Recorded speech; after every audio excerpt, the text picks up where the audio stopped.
बोल कार्तिक मास की जय। बोल दामोदर भगवान की जय। राधा रमन बिहारी लाल की जय। राधा माधव की जय। श्री श्री राधा कांत भगवान की जय। कार्तिक मास का दूसरा अध्याय। ब्रह्मा जी कहते हैं कि हे नारद, तुलसी की मंजरी सहित भगवान शालिग्राम का जो एक बूंद चरणामृत का पान करता है वह ब्रह्म हत्या आदि बड़े बड़े पापों से मुक्त होकर वैकुंठ को प्राप्त हो जाता है। जो भगवान शालिग्राम की मूर्ति के आगे अपने पितरों का श्राद्ध करता है उसके पितरों को वैकुंठ की प्राप्ति होती है।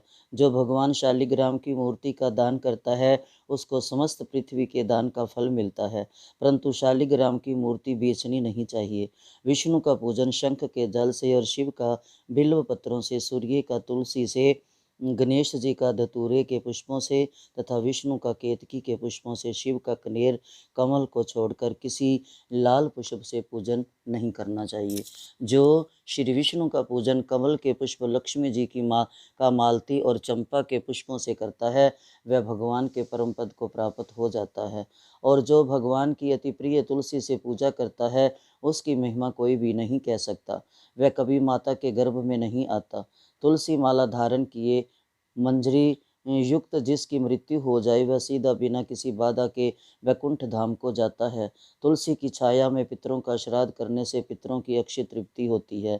तुलसी का सिंचन गंगा, यमुना तथा नर्मदा के स्नान के तुल्य हो जाता है। तुलसी का वृक्ष लगाने की, सींचने और स्पर्श करने से मनुष्य की काया, वाचा, मनसा तीनों प्रकार के पाप नाश हो जाते हैं।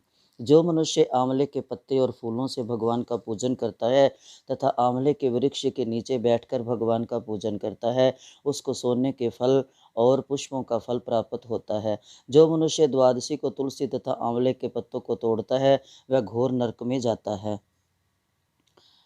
जो मनुष्य कार्तिक मास में आंवले के फल, तुलसी और गोपी चंदन को माला धारण करता है वह जीवन मुक्त हो जाता है। इस प्रकार व्रती पुरुष भोजन करके चंदन, पुष्प, पान और दक्षिणा से ब्राह्मणों को प्रसन्न करें। सारे मास भूमि पर शयन करें। ब्रह्मचार्य का पालन करें। पत्तल में एक समय भोजन करें। मौन व्रत धारण करें। वह शूरवीर और कांतिमान होता है। जो एक समय भोजन करता है वह भी आंवले के नीचे बैठकर उसके 1 वर्ष के पाप नष्ट हो जाते हैं। व्रती मनुष्य को शहद, कांजी, दाल, तेल, कच्चा भोजन, दूसरे का अन्न तथा किसी प्रकार का तामसी भोजन नहीं करना चाहिए। रविवार को आंवला ना खाएं। वे देव, वेद और गौ ब्राह्मण की निंदा ना करें। मांस आदि का सेवन ना करें। अब इस प्रकार के मांस कहते हैं मिट्टी में उत्पन्न हुए नमक, मसूर, बासी भोजन, तांबे के पात्र में डाला हुआ दूध आदि केवल अपने लिए ही पकाया हुआ भोजन नहीं खाना चाहिए। रजस्वला स्त्री, मलेच्छ, पतित, पखंडी आदि से वार्तालाप नहीं करनी चाहिए। इन तिथियों में इन एक एक चीज़ों का भोजन नहीं करना चाहिए। एकम को पेठा, दूज को बैंगन, तीज को पृथ्वी का फूल और चौथ को मूली, पंचम को बेलफल, छठ को कलिंदा, सप्तमी को आंवला, अष्टमी को नारियल, नौमी को जंगली घिया, दशमी को परमल, एकादशी को बेर, द्वादशी को मयूर, त्रयोदशी को पान, चतुर्दशी अथवा अमावस्या और पूर्णमासी को नारी को साग नहीं खाना चाहिए। बोल श्री कार्तिक महात्म की जय।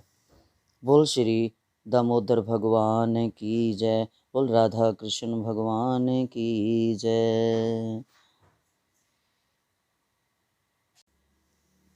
बोल कार्तिक मास की जय। तीसरा अध्याय। इतनी कथा सुनकर श्री नारद जी पूछने लगे कि ब्राह्मण, आप मुझे उत्तम देवता का पूजन बताइए। तब ब्रह्मा जी कहने लगे कि हे पुत्र, गंडकी नदी की उत्तर की ओर गिरजा के दक्षिण में 40 कोस की पृथ्वी महाक्षेत्र कहलाती है। वहाँ भी शालिग्राम ही तथा गोमती चक्कर होते हैं जिनका चरणामृत लेने से मनुष्य मुक्ति को प्राप्त हो जाता है। जिस गोमती में एक चक्कर हो उसको सुदर्शन, जिसमें 2 चक्कर हों वह नारायण, जिसमें 3 चक्कर हो उसको अच्युत, 4 वाले को जनार्दन, 5 वाले को वासुदेव, 6 वाले को प्रद्युम्न, 7 वाले को सकर्षण, 8 वाले को नलकूबर, 9 वाले को नवव्यहु और 10 वाले को 10 अवतार कहते हैं। इनके दर्शन मात्र से मनुष्य मुक्त हो जाता है। जो मनुष्य भगवान का पूजन करता है वह अवश्य में जीवन मुक्त हो जाता है, और जो भगवान को वीणा, वंशी और गान सुनाता है वह भगवान को ही प्राप्त हो जाता है। जो भगवान के आगे मृदंग बजाता है वह भगवान को अत्यंत प्रिय होता है। जो भगवान के आगे धूप जलाता है वह कभी नरकगामी नहीं होता।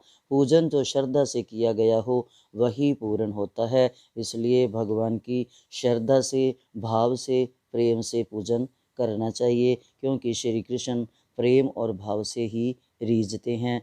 बोल श्री कृष्ण भगवान की जय। बोल कार्तिक मास की जय। कार्तिक महात्म की जय। हरे कृष्णा।